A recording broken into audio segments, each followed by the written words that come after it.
Olá, boa tarde, sexta-feira começando, Olhares no Ar com muitas informações para você. Vamos ver que os Correios foram notificados nessa manhã por causa da greve dos trabalhadores. A Secretaria de Defesa do Consumidor e o PROCON de Florianópolis estão preocupados com o atraso de correspondências durante essa paralisação da categoria.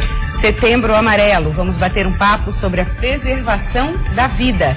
O estado de Santa Catarina é um dos que mais registra atentados contra a vida. Quais são os motivos? Existem formas de prevenir e ajudar? Vamos saber mais sobre o assunto. E vamos ver que no sul do estado, moradores de Timbé do Sul seguem isolados após a forte chuva que caiu na região. Em São Martinho, um caminhão chegou a ser arrastado pela força da água de um rio. Já no meio oeste, na Serra, foi o granizo que surpreendeu os moradores. Unidos para fazer o bem, voluntários se preparam para pintar casas na comunidade do Mocotó, do Morro do Mocotó, em Florianópolis. Vamos falar também de Santa Catarina Dança, um festival que acontece até domingo na capital, oportunidade aí para grupos de dança mostrarem seus talentos, seus trabalhos. E em Palhoça, uma mostra cultural vai apresentar um pouco do trabalho dos artistas da cidade. Um evento que quer homenagear aqueles que tanto fazem pela arte e pela cultura.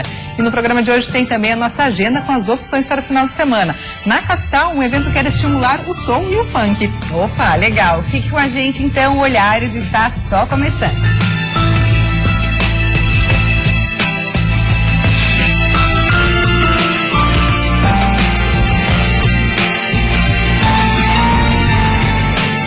De olho nos serviços postais afetados pela greve dos trabalhadores na capital, a Secretaria de Defesa do Consumidor e o PROCON de Florianópolis notificaram os Correios agora pela manhã. A paralisação tem o apoio de 10% da categoria e pede aumento salarial. A entrega do documento foi rápida e, junto com ele, os Correios receberam orientações. A notificação é um pedido de informações sobre a greve de carteiros e atendentes iniciada esta semana e que estaria afetando os serviços na capital. Nós queremos, por parte do Correio, uma resposta rápida aos consumidores que não podem, ficar à mercê da paralisação sem que o Correio assuma sua obrigação. O secretário de Defesa do Consumidor de Florianópolis explica que a entrega das correspondências é serviço essencial e, por lei, não pode ser completamente paralisado. Haja, nesses casos de greve, um plano B. O plano B é a contratação de uma empresa para que possa suprimir enquanto o Correio se encontra em greve. Agora os Correios têm 48 horas para responder à notificação, sob pena de multas que estão previstas no Código de Defesa do Consumidor. Mas até lá a greve pode ter novos capítulos, inclusive com a possibilidade do seu encerramento. Mas a assessoria dos Correios informou que 90% dos 4.500 profissionais no estado estão trabalhando e que a demanda está sendo atendida sem prejuízos. Nós estamos nos valendo de horas extras, de plantões e de deslocamento do pessoal administrativo para cobrir as áreas operacionais de atendimento. Os grevistas pedem aumento salarial e recusaram proposta para receber R$200 a mais nos rendimentos. Outra proposição é o dissídio coletivo, já encaminhado para julgamento na Justiça do Trabalho, que prevê aumento de 6%, pagos em 2 parcelas até janeiro. A categoria tem até semana que vem para negociar entre uma das soluções. E a Receita Federal do Brasil, a Polícia Civil, o Conselho Estadual de Combate à Pirataria e a Secretaria da Fazenda do Estado realizaram uma operação conjunta de combate ao contrabando e descaminho em pontos de comércio popular no centro de Balneário Camboriú. Foram fiscalizadas 13 lojas do camelódromo da cidade e recolhidos diversos itens de marcas famosas e alguns eletrônicos, cerca de 3 toneladas de mercadorias. A estimativa é que o preço das peças apreendidas ultrapasse R$300 mil. A fiscalização é uma forma de reprimir a pirataria e a importação ilegal de mercadorias.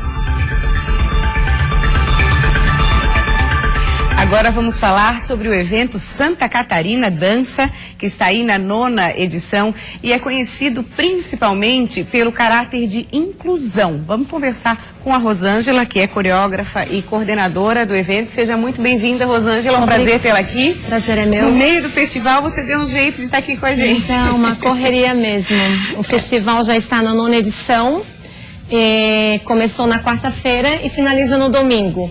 E junta paralela à mostra oficial que está acontecendo no Teatro do SIC, nós vamos ter amanhã e domingo as batalhas. As batalhas acontecem no Colégio Padre Anchieta, que é bem próximo ao SIC. É aberto à comunidade totalmente de forma gratuita. Deixa eu te perguntar mais sobre essa batalha, que é a grande novidade do festival. Inclusive, a proposta é levar essas batalhas para as ruas, sair do ambiente de teatro, né? Sim, isso mesmo. É batalha de hip hop. É batalha de hip hop, onde se encontram os b-boys de várias regiões do Brasil. Vão duelar um contra o outro. É um duelo bem interessante, eu já tive a oportunidade de ver. A gente fica torcendo mesmo, assim, né? E fica difícil. Quais são os critérios ali, assim? O que está sendo julgado numa batalha como essa, Rosângela? Quem vai julgar são jurados vindos de nível internacional. E os critérios dentro do hip hop, né? É o break, cada um vai ter o seu estilo e os jurados vão estar definindo quem vence a batalha, de 1 para 1. Quem quiser conferir, a entrada é gratuita? A gratuita, dentro do Colégio Padre Anchieta. Sábado e domingo? Sábado e domingo à tarde. Tá. E no festival, o festival oficial, onde acontece competições do balé clássico ao jazz contemporâneo, está acontecendo no SIC. Tá, com sessões noturnas e matinês. Matinês são as sessões infantis e noturnas são as competições de dança. Deixa eu te perguntar mais sobre o caráter de inclusão que um festival como esse tem. Assim, oportunidade para grupos super talentosos mostrarem aí seus trabalhos. Qual que é a ideia? O festival ele tem como meta principal a inclusão. A gente sabe que para ir para um festival os grupos não têm condições de estar pagando taxa, principalmente grupos de projetos carentes. Então, a proposta do festival é sempre abrir portas para esses grupos, principalmente grupos de projetos carentes e de necessidades especiais. Ontem, na noite de ontem, um grupo daqui de Florianópolis, do Gesto Único da SIC, foi um dos vencedores da noite de ontem, é um cadeirante. Então, se fala muito da arte técnica, mas tem que também abrir lado para as pessoas que estão, de certa forma, excluídas. São os grupos de projetos carentes que participam sem cobrança de taxa nenhuma e os grupos de necessidades especiais também. Os festivais maiores acabam tendo muita peneira, muito critério, né, Sim. Rosângela? E barra essas pessoas. Acredito que vocês dão continuidade num trabalho que não é só o ensaio, não é só o grupo existir. Eles querem mostrar o que eles fazem, Sem dúvida, sem dúvida. E a gente abre portas para esse grupo. Por isso que o festival é conhecido como o Festival da Inclusão. Porque não existe nenhum critério de pré-seleção. Participa quem quer, claro que tem uma quantidade de grupos por noite, por dia, e acabando a inscrição, conforme a quantidade, a gente encerra e aqueles grupos que estão inscritos, vão participar e vão mostrar os seus talentos no palco. E tem todos os estilos, assim? Quais são os mais... Tem todos os estilos e todas as idades. Eu acho que o festival está apresentando a bailarina mais nova e mais idosa. Porque ontem e hoje está participando bailarinas de 90, 95 anos. Olha! E amanhã uma bebê de 20 dias. Uma bebê de 20 dias vai pro palco? Vai pro palco amanhã. Então, para nossa surpresa, o festival cresceu muito, a procura é bem grande, bem elogiado. E a gente fica bem contente de estar inserindo todo esse público que, de certa forma, é excluído junto aos grupos de grande qualidade técnica, até porque oferece uma das grandes premiações do Brasil, R$25 mil. É verdade, tem premiação, que já é um estímulo. Inclusive, essa batalha vai ter premiação também. Vai ter premiação também, né? Também tem premiação. Isso é bacana, eu acho que essa informação que você nos trouxe, assim, que tem bailarina de 20 dias a 95 anos, mostra a variedade, a diversidade de um festival como esse, né? Sim, sem dúvida, essa é a nossa intenção. No SIC é bom garantir ingressos antes, como é que está a procura? Então, os ingressos são assim, a gente destina um pouco dos ingressos para comunidades carentes, para os grupos que estão inscritos. Tá. Mas existe uma quantidade, mas eu sei que já estão quase todos esgotados. Deve ser, a torcida deve ser grande, as comunidades... Ontem o teatro estava lotado, acredito que hoje também, então interessados em comprar ingressos devem se dirigir às bilheterias do Teatro SIC e das outras também que estão vendendo. Ingressos gratuitos também? Os ingressos gratuitos é só com a coordenação, são destinados aos grupos que estão participando e querem levar seus familiares. Tá certo, faz sentido. E quem quiser assistir, qual é o valor?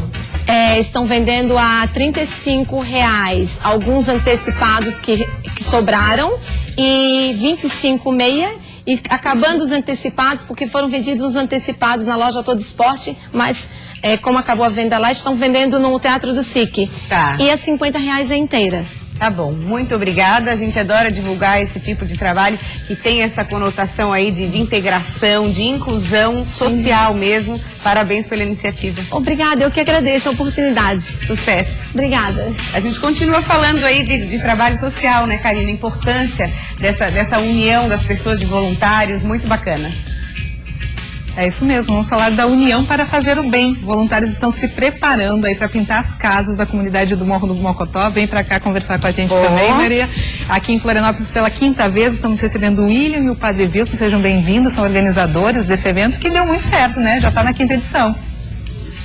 Fala no microfone. Boa tarde. Boa tarde a todos. Estamos indo para a 5ª edição do Mocotó Cor. O Mocotó Cor é uma ação bastante grande, idealizada no Morro do Mocotó, com o apoio da Casa da Criança e Adolescente, que está no Mocotó, que o Padre Wilson ajudou a fundar, junto com a irmã de Virgens há mais de 30 anos. E esse trabalho, a proposta é levar uma série de ações estruturantes para o Mocotó, incluindo a pintura das casas, e que a gente consiga trazer mais beleza e mais qualidade de vida para os seus moradores. Participam conosco algumas empresas, alguns apoiadores, e nesse sábado, do dia 3 de outubro, na parte da manhã, bem grande de voluntários, entre 150 e 200 voluntários, para junto com os moradores poder fazer a pintura das casas da queimada, são 44 casas, e também fazer uma grande ação estruturante na linha da brincadeira com as crianças, né? Também estão sendo instalados corrimão e uma série de outras benfeitorias no Morro do Mocotó. São voluntários de fora da comunidade e eu acredito que a comunidade também acaba se envolvendo bastante, né? Acaba tendo uma grande interação, porque é muito comum que pessoas que nasceram em Florianópolis nunca tenham subido o Morro do Mocotó. Então, é um novo descobrimento, as pessoas sobem o morro, conhecem um lugar, tem uma nova perspectiva do morro, né? Muitas vezes acaba que a mídia mostra um lado um pouco negativo e quem está lá no cotidiano trabalhando no projeto sabe que no morro quase tudo que acontece lá são coisas muito boas. Então os voluntários sobem, se juntam com os moradores e colocam a mão na massa para fazer o bem. Essa integração que a gente estava falando aqui também, que acontece na dança, uma iniciativa dessa traz integração, aumenta a autoestima da comunidade. Acredito que o senhor possa falar sobre isso, né? O antes e o depois de ações como essa. Rompe com a invisibilidade, né? A invisibilidade do centro e periferia. Se nós olharmos a questão de décadas, esse apartheid que se separa pela Mauro Ramos. Então, um projeto como esse e outros projetos que a gente tem nessa relação, acho que valeria a pena reforçar aqui de que quem incorporou essa dimensão foi a empresa dos Queires, né, com o Valtinho que está à frente desse processo, junto conosco, e dentro desse processo o próprio movimento da empresa deles, O Mundo Melhor, que ajuda a construir esse processo todo do voluntariado, e aí articulamos uma série de voluntários dentro dessa caminhada toda, não? E o objetivo é exatamente esse, e pensar a questão do morro como um potencial e não como dano. Eu acho que aqui vocês têm uma grande contribuição conosco, porque muitas vezes as páginas policiais são ocupadas com muita facilidade e as páginas que poderiam ser ocupadas com tantas perspectivas, como a Casa da Criança, como tantos jovens, por exemplo, a primeira médica formada do Morro do Mocotó, no conjunto de todo o nosso trabalho, que hoje já está medicando mais de 15 anos, nasceu dentro desse projeto. E outras, se formou agora uma em quanta coisa boa que existe, assim, a gente fica feliz quando aparece um assunto desse, né, Karina, na redação, a nossa primeira reação, nossa, que bacana, vamos divulgar, né, vamos levar esse conhecimento para as pessoas, que é muito legal essa parte também.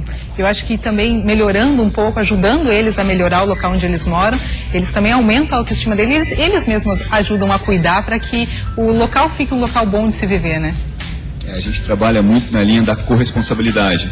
O morador também tem responsabilidade, as organizações sociais, o Instituto Wilson Bro também tem sua corresponsabilidade, as empresas entram, mas a gente também está com um desafio de que todos os órgãos que estão na região do Mocotó, ali na prainha, que a gente pega ali, tem Tribunal de Justiça, a LESP, Procuradoria, os principais centros de poder do governo do estado estão naquela região, num raio de 1,5 km, 2 km. Então, melhorando o território do Mocotó, automaticamente a gente melhora toda aquela região do centro.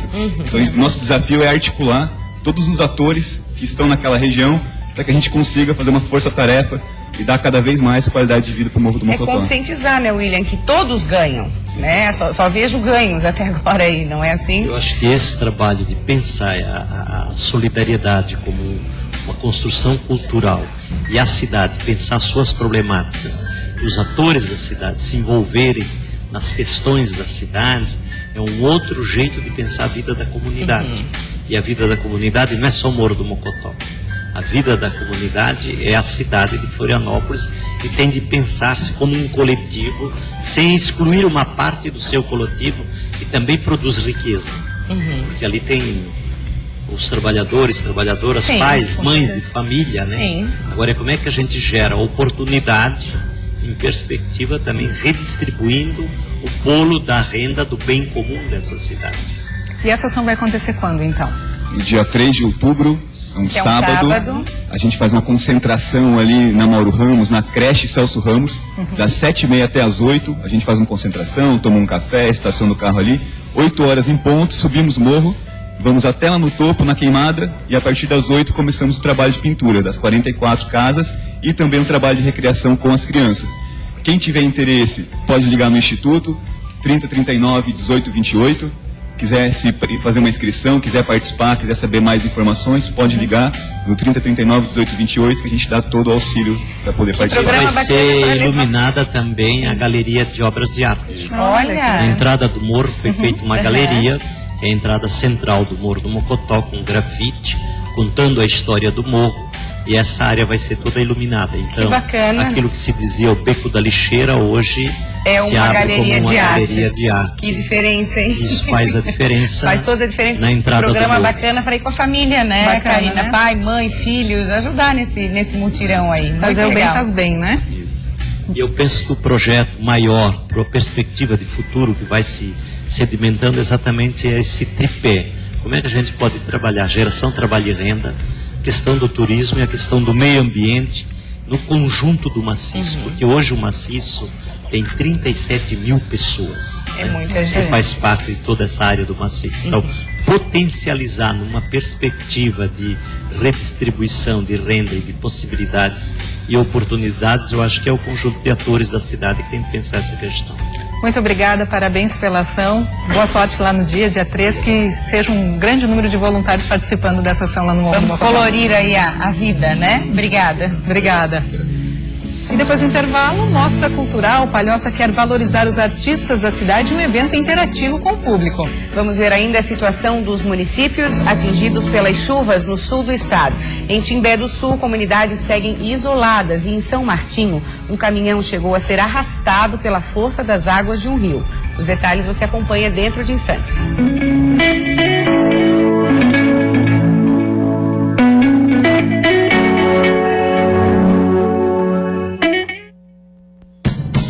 Olhares.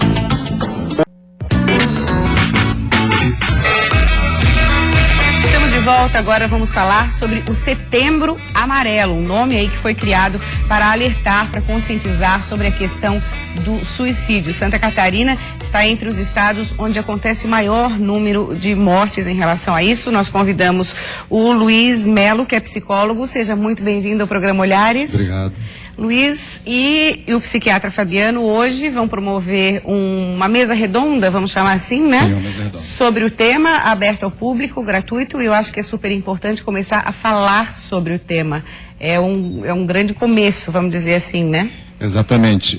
Os números de suicídio, eles são bastante relevantes, não só no Brasil como no mundo, e como vários assuntos que antes não eram tratados, e a partir do momento que se começou uma campanha de conscientização, passaram então a receber a atenção devida.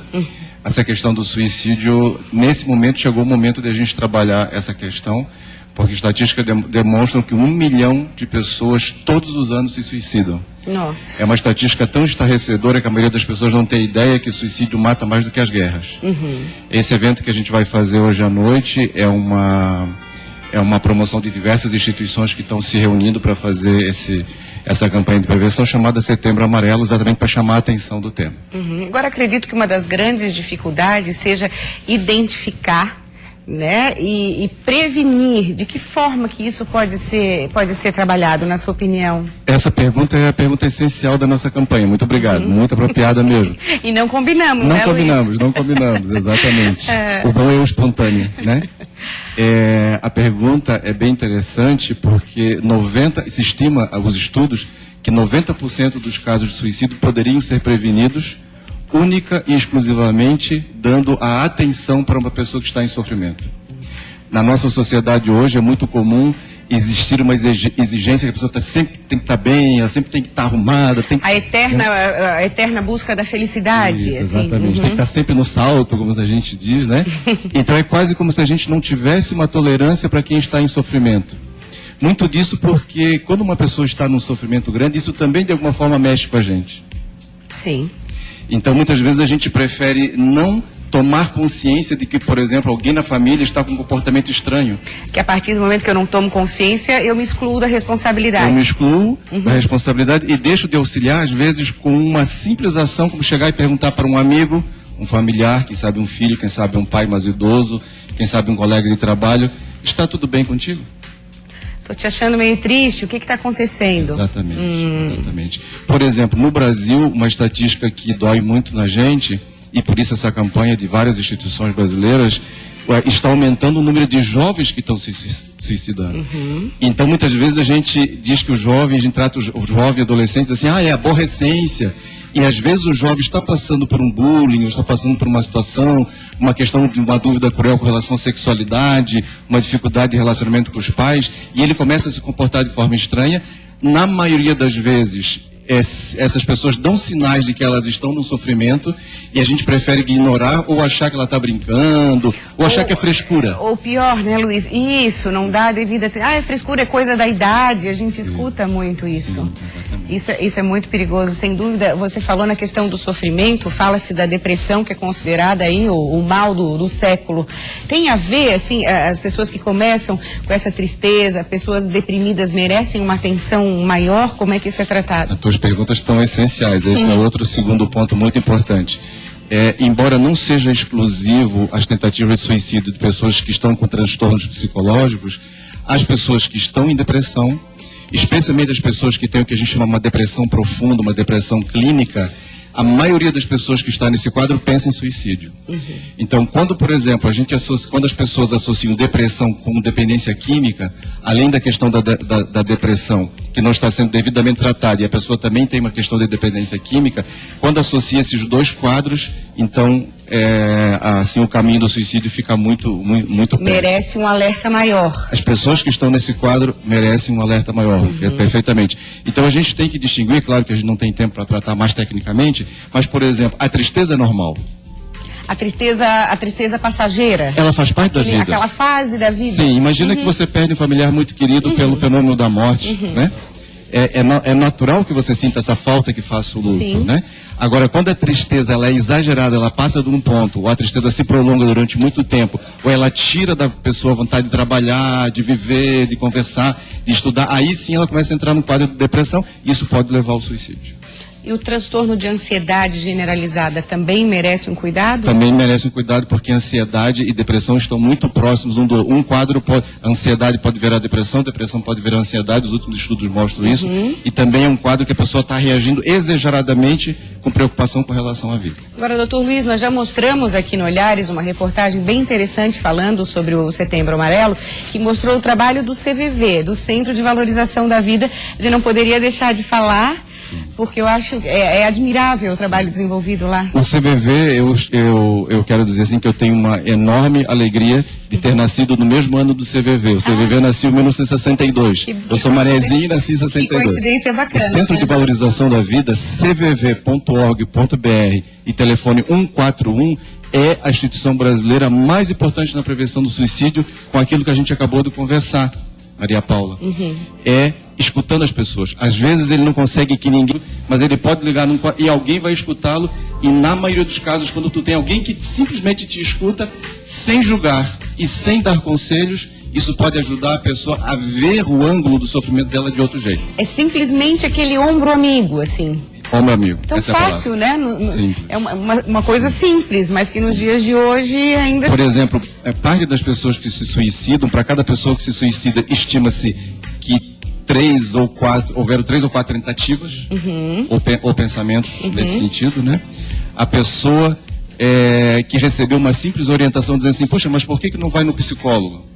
Por que não vai no posto de saúde? Por que não vai no CAPS? Nem sempre é assim. Isso. Tem um telefone que tu pode ligar para desabafar um pouco. As pessoas às vezes não têm com quem conversar. Então vamos repetir o telefone, 141. 141cvv.org.br, e é um parceiro, o trabalho que nós estamos fazendo hoje à noite, que a gente precisa dar as informações desse evento, é parceria com o CVV e parceria com a Associação Catarinense de Psiquiatria. Ótimo, hoje à noite às 20 horas, a gente deixa aí o site para quem quiser mais informações, e um telefone também, Luiz, por favor. Sim, é 48 Florianópolis, 3238-6012, é o telefone da nossa instituição, que se chama CED, é uma ONG que fica no Monte Verde, que está promovendo essa palestra, essa mesa gratuitamente para todas as pessoas interessadas. 3238-6012, muito obrigada pela sua presença, adorei. Eu agradeço, foi maravilhoso estar aqui. Muito obrigado Até a próxima. pela ajuda. Obrigado. Karina. E no sul do estado, a chuva não dá trégua. Os rios estão transbordando. Em São Martinho, um caminhão chegou a ser arrastado pela força da água. E em Timbé do Sul, muitas famílias não conseguem sair de casa porque estão isoladas. A prefeitura estuda a possibilidade de decretar situação de emergência ainda hoje. O repórter Juan Todescati e o cinegrafista Nereu Filho estão lá acompanhando essa situação. A região sul do estado registrou mais um dia de forte temporal. Diversos municípios tiveram pontos de alagamento. Em Tubarão, foram cerca de 30 milímetros em apenas 15 minutos. Mas a situação mais preocupante continua sendo na região de Timbé do Sul, onde não para de chover. Desde a tarde de ontem, foram mais de 200 milímetros. Em alguns pontos, famílias continuam sem acesso. Pelo menos 3 comunidades estão isoladas. Do outro lado desta ponte, que a água ameaça arrastar, são mais de 100 pessoas que estão impedidas de sair de casa. Os principais problemas registrados aqui em Timbé do Sul continuam sendo os acessos a algumas comunidades. Aqui, por exemplo, existe uma ponte baixa, onde o volume de água do rio praticamente engoliu a passagem. A preocupação agora é com a previsão de chuva de mais 120 milímetros até a noite de sábado. A Prefeitura de Timbé do Sul está monitorando a situação e aguarda uma trégua da chuva para avaliar melhor os estragos. A possibilidade é grande de que seja decretada a situação de emergência ainda hoje. Nós vamos ter que colocar o Pires na mão de novo, ir no governo estadual, no governo federal, para nos ajudar. O governo estadual sempre tem nos ajudado, né, com aquilo que pode, né, e nós com o nosso recurso, para dar a tranquilidade que o município precisa. Na noite de ontem, a região de Nova Veneza registrou uma forte chuva de granizo. E durante a tarde, uma imagem impressionante. Um caminhão caiu em um rio do município de São Martinho. Por sorte, o motorista e o passageiro conseguiram sair a tempo, já que em questão de segundos, o veículo foi arrastado pela força da água. Já no meio oeste, na Serra, o granizo que caiu em algumas cidades impressionou os moradores pelo tamanho. As pedras de gelo perfuraram telhados e fizeram estragos em lavouras. Hoje, os prejuízos ainda estão sendo calculados.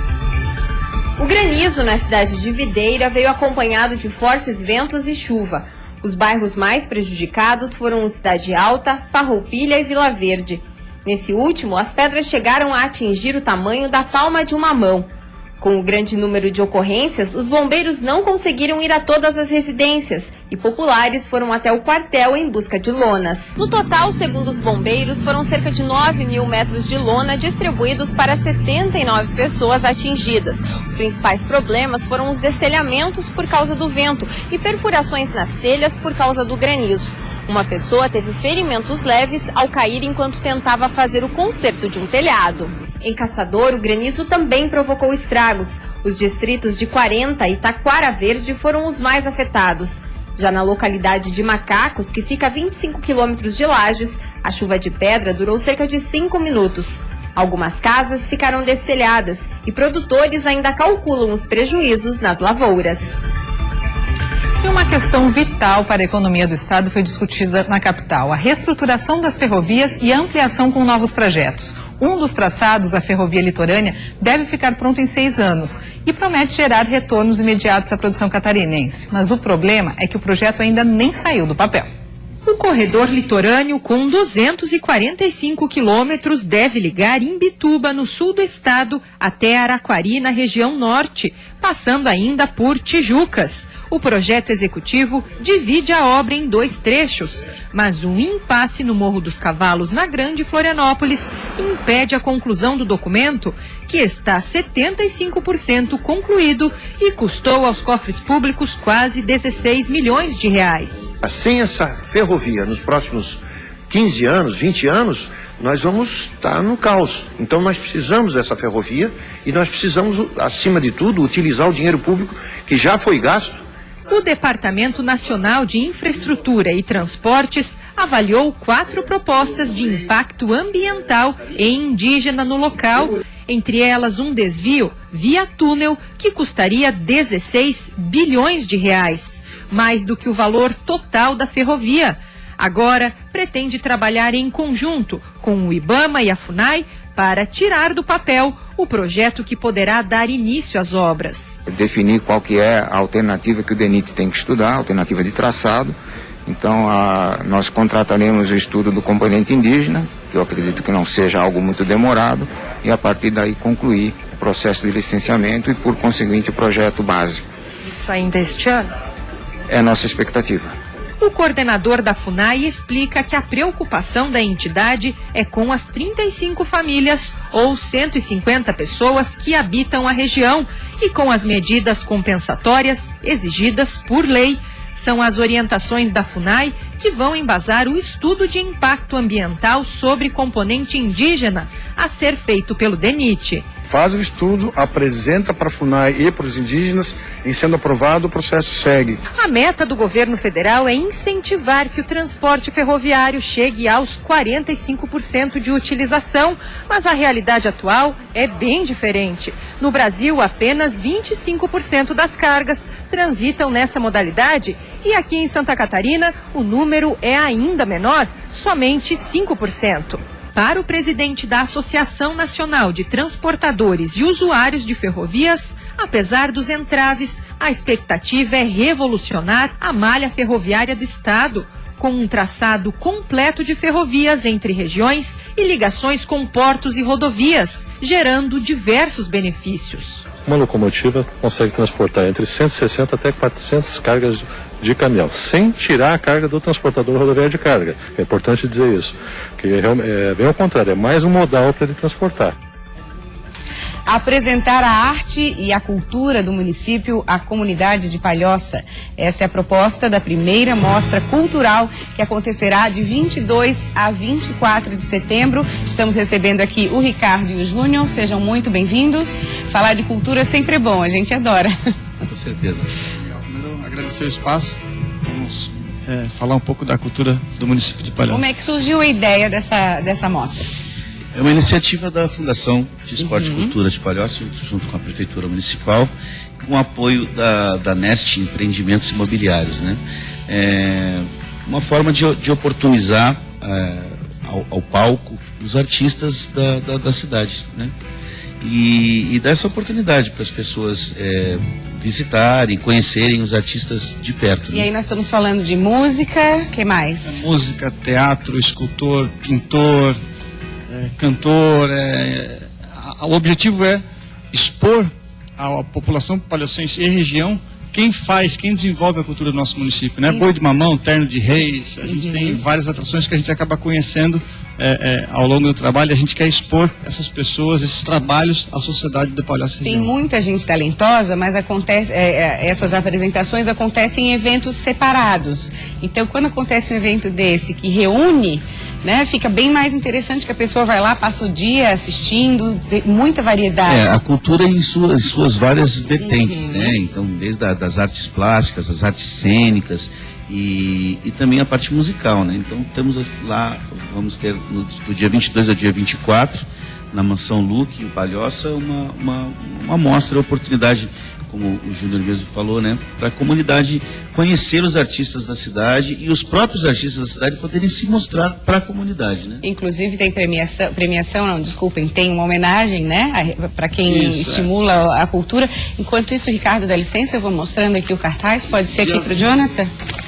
Dia 22, então a gente abre, às 19h30, oficialmente a gente abre a mostra cultural, e no dia 24, após as 20 horas, a gente vai fazer uma homenagem a quem fez e quem faz parte da cultura do município de Palhoça. Isso, sem dúvida, é um estímulo para as pessoas continuarem fazendo. Vale muito. Vale. Aumentar cada vez mais e mostrar que a nossa função é mostrar esses artistas, dar o conhecimento, dar visibilidade às suas obras, aos seus trabalhos, às suas músicas. A gente tem tanta gente premiada no nosso município que o próprio palhocense não conhece. A gente tem artistas de mão cheia em todas as áreas. Então, vamos expor eles, vamos mostrar eles à sociedade e valorizar cada vez mais a cultura de Palhoça. Sem dúvida. Na Mansão Luque, que vai acontecer o evento, a entrada gratuita? Como é? Entrada franca, né? Toda a população tem acesso a essa mostra. Inicia no dia 22, a partir das 19 horas.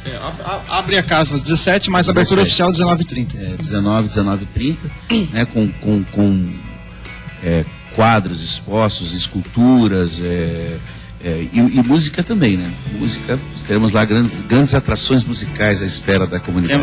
Vai vir a nossa Casa da Cultura da Enseada, que é a casa da Fundação de Esporte e Cultura, e vem uma senhora que passa à frente o conhecimento da renda de bilro, uma situação tão esquecida, tão pouco lembrada, e a gente fomenta através da Fundação.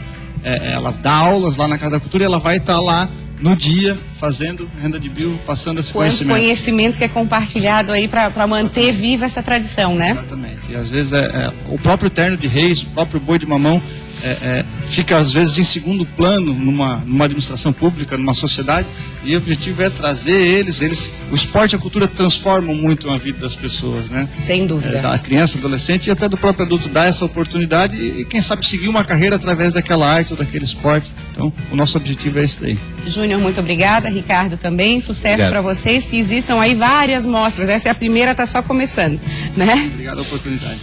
Obrigada, a gente faz um rápido intervalo, mas você continua ligada no Olhares. Tem mais, né, Karina? É isso aí, no próximo bloco tem a nossa agenda com as opções para o seu final de semana. Uma das atrações é um evento que promove o funk e o soul em Florianópolis. Não saia daí que o Olhares volta já já.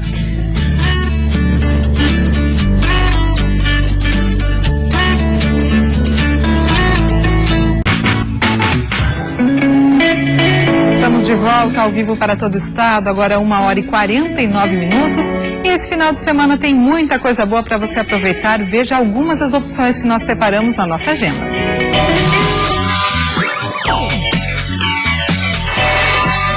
Os meninos da banda Fresno fazem 2 shows hoje em Blumenau e no domingo em Biguaçu. A banda está em turnê de comemoração aos 15 anos de carreira.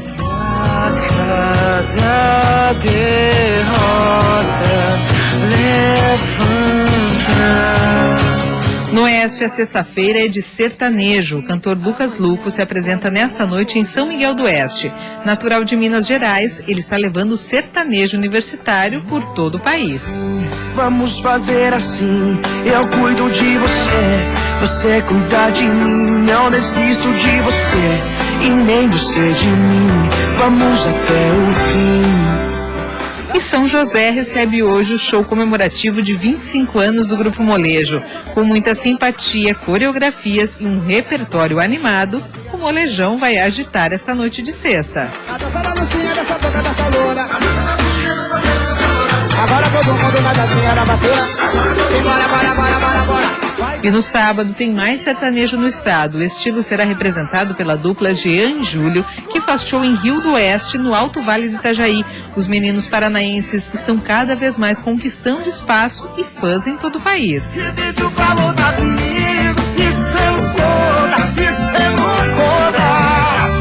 E o município de Timbó, no Vale do Itajaí, recebe o Nenhum de Nós neste sábado. Com o show de lançamento do novo álbum, a banda promete surpreender os fãs, além de relembrar os sucessos destes 29 anos de estrada. Não é fácil cantar correndo contra o vento, sonhar lutando contra o tempo. Não é fácil.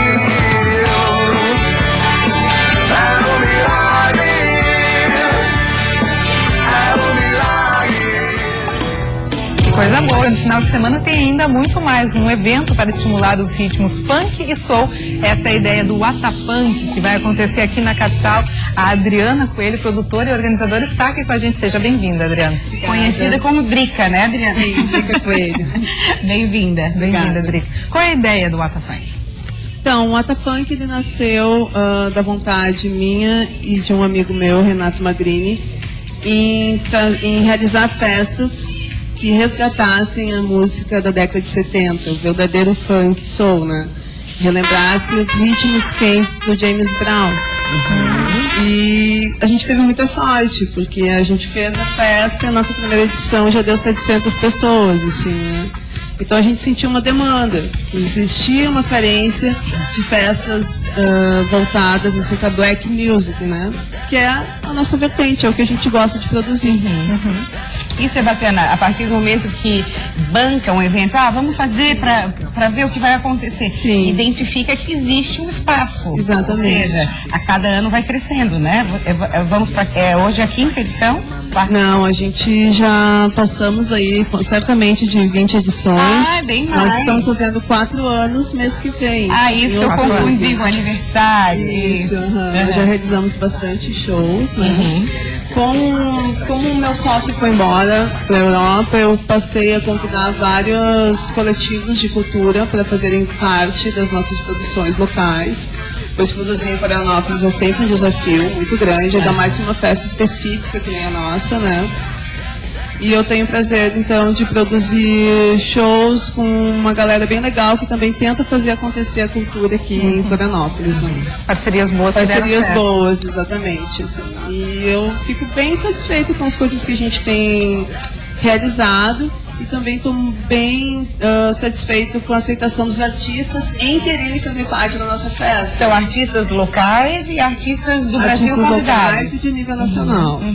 Isso é legal porque incentiva o pessoal local. Exatamente, exatamente. Eu acho que a Wata Funk, desde que ela veio, ela conseguiu construir uma atmosfera assim, voltada bem para a cultura urbana, para o funk, que é uma coisa... O funk é muito poderoso, né? É uma música muito dançante. Então eu acho que a gente conseguiu atingir uma parte da ilha que não era tão focada, né, em música instrumental. Hoje todos os nossos shows têm metais no palco. Isso, então, para nós nós se tornamos, digamos que, uma referência de festas de black music na ilha. E isso ninguém nos tira, como eu digo. E vocês notaram um público jovem também se interessando por essa música que vem lá? Sim. Eu acho muito bárbaro assim, nas nossas festas, a gente sempre encontra pessoas de várias idades, né? Quando a gente trouxe o mestre Gerson King-Kong, que foi conhecido como James Brown brasileiro, nós tivemos no nosso público uma galera assim, de 20 anos a 60. Nossa. Então, isso foi muito legal. Exatamente. Quando a gente trouxe o PC Capoeira, que é considerado o maior dançarino soul do Brasil, que já não está mais entre nós, né? Também. Então, assim, são pessoas que viveram essa época dos verdadeiros bailes funks da década de 70 no Brasil, né? E que foram para as nossas festas resgatar isso. Drica, hoje uma das atrações é a presença do Benegão, que inclusive vai lançar CD, né? Vai lançar disco. O Benegão, esse ator de frequência, está lançando o 3º disco, né? Nós estamos fazendo parte da turnê nacional. E dessa vez eu convidei 2 produções locais para me acompanhar nesse desafio, que é a Desterro Societar, né, que tem também aqui, um projeto de cultura bem legal, e a Saragasso. Então somos nós 3 os produtores locais que estamos realizando essa produção hoje, né? Estamos fazendo uma produção conjunta. Vai ser lá no Green Park, na Praia da Joaquina. Estamos com bastante ingressos vendidos. Nós estamos fazendo o 2º show da turnê. O Benegão já fez o primeiro show em São Paulo semana passada. Teve que abrir uma noite extra. Olha. E nós hoje, então, lá. A gente estava olhando a fanpage do evento no Facebook, Drica já passou de 1.600 confirmações. Sim. Vai encher, o Facebook é sempre, né, como é que dizer, um tiro na lua, né? Mas é um parâmetro. De aceitação até. Com certeza, né? E a gente está bem confiante, o tempo vai melhorar, a gente colocou cobertura, então assim, estamos prontos para o que der e vier, né? E o Benegão é uma referência aí dentro do meio, O Benegão é uma referência. O Benegão já é a segunda vez que vem na nossa festa. Em 2012 nós trouxemos ele. A gente tá vendo o clipe, né, dele aí. A gente tá passando o clipe. Então, esse é o clipe do CD, do segundo CD, né? E do Sintoniza Lá. Foi realizado há pouco tempo, até por sinal, gravado lá no Morro Santa Teresa, no Rio de Janeiro. Com participação do Otto. Olha, que bacana. E os seletores da frequência também misturam ritmos, assim, fazem uma coisa diferenciada também, né? A banda do Benegão é maravilhosa, assim, composta por músicos bem competentes, o instrumental dele é bem forte. O horário que começa, Drica? Então, os portões vão estar abertos a partir das 22 horas, mas o Benegão sobe no palco entre meia-noite e meia, 1h. Ingressos para quem quiser durante a tarde se programar? Eles estão disponíveis online no site da Go Rock. Vocês também conseguem encontrar em alguns pontos pelo centro, na Roots Records, na Static Art, na Beer Boss. Deixa eu lembrar mais, na Trindade, no Tatu Inc, no Sushiro. Na hora nós teremos também, R$50. Na página do evento ali, na página do evento tem todas as informações. Exatamente. O Guilherme, nosso estagiário, já conseguiu, já garantiu o ingresso dele. Não vai faltar, né, Gui? Tá feliz, né? Eu queria também só falar que quem vai abrir o show hoje é a banda local Angatu, né, que também é responsável por um trabalho autoral muito bacana. Eu adoro a voz da Renata e as composições da banda. E eles vão estar lá hoje com a gente. Bacana, um evento imperdível. Obrigada, Drica. Boa sorte no evento. Obrigada até uma próxima. Obrigada, até a próxima. Tchau. Felicidades aí pra você e pro Antônio, da nossa barulhinha, né? Antes de encerrar, deixa eu dar um recado pra você. O Luiz, que participou da entrevista aqui no Olhares, deixou essa camiseta que remete ao Setembro Amarelo e deu um recado, se você quiser participar, estiver aqui por Florianópolis, no domingo, a partir das 15 horas, vai haver uma caminhada para comemorar, né, para chamar a atenção aí pro Setembro Amarelo, a partir das 15 horas, concentração no Cochichos, ali na Beira-Mar, promovida pela Associação Catarinense de Psiquiatria. Tá dado o recado, então, camisetas vão estar à venda, inclusive, para angariar fundos aí. Ajudar essa causa, né? Colorir a Beira-Mar de amarelo, vai ficar bonito. Programação não falta para o final de semana. Ótimo final de semana para você, aproveite, a gente volta a se encontrar na segunda-feira. Tchau, tchau. Até segunda, tchau.